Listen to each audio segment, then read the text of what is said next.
Hey guys, welcome back to Contest Prep University. I'm Joe Klemczewski with Adam Atkinson, episode 7, different approaches for different divisions. And we are transitioning over to the men's side of the stage today. And Adam, let's do what we did with the women, which is talk about the classes first building up toward men's bodybuilding where it's more extreme.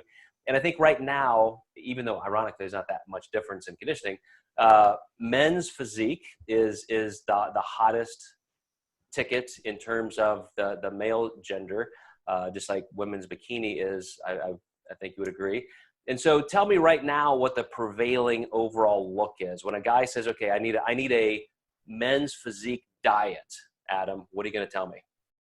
Yeah, again, kind of transitioning that diet into that person's body type.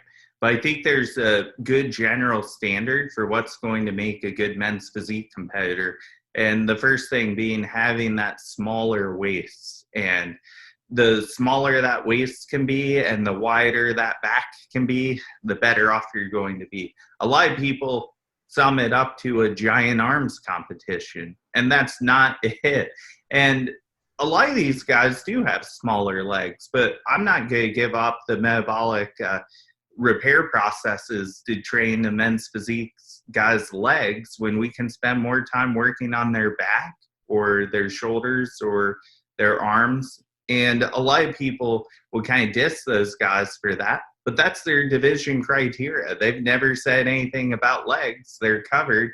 And if that person does not want big legs, or maybe they have some knee issues, I just think it's a great division for a lot of people. You know, when it first came out, a lot of guys said, well, gosh, this is great. I don't have to diet as hard. I don't have to get as lean because I don't have to get those glutes completely striated. But they quickly found the fallacy in that, you know, since you do still need the smallest waist, the tightest abs, all that detail in the upper body, whether you can see your glutes or not, they're going to be about the same condition as if you dieted for a bodybuilding contest. So, you know, the approach to me is still going to be, you know, in your shorts, fine, send progress photos that way, but you're still not going to be completely ready until you're probably as lean as you can be. And then we can worry about everything else in terms of peaking. But it's interesting that you say that about the leg training. I would say the other side of that coin would be, you know, the amount of time you spend with a bar on your back squatting is going to increase the size of your chest and shoulders and your back, you know, and you could miss some upper body size if you're not doing that. But, you know, to your point, you know, maybe not quite the same, maybe not, you know, going to the wall. But I think a lot of guys are still going to do some pretty good leg training. Yeah, I know specifically my guys just typically squat and deadlift for the most part. Once they make that decision, I have a lot of guys who do both classic and men's physique because their size just isn't big enough to do bodybuilding. So I do have a lot of guys that kind of carry over and cross over into the two divisions. Mm-hmm. Absolutely. No, and what you said is perfect. I mean, we are talking about the differences in approach in different divisions. So that does give you the option to do that.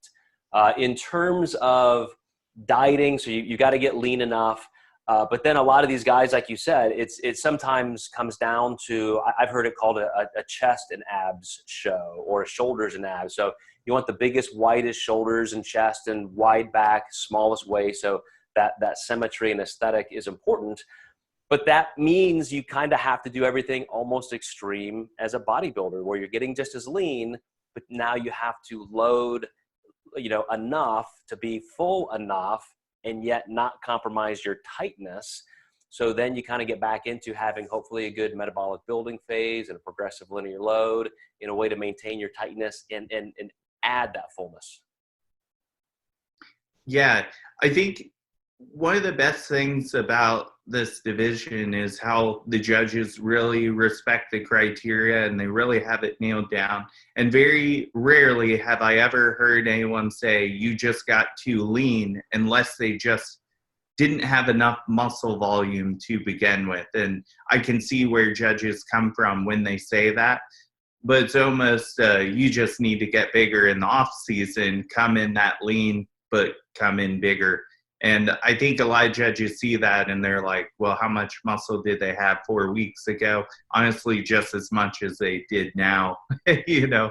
So a lot of times I bring my guys in hard as nails for that division. Yeah, and then try and fill them up. Absolutely. Yep.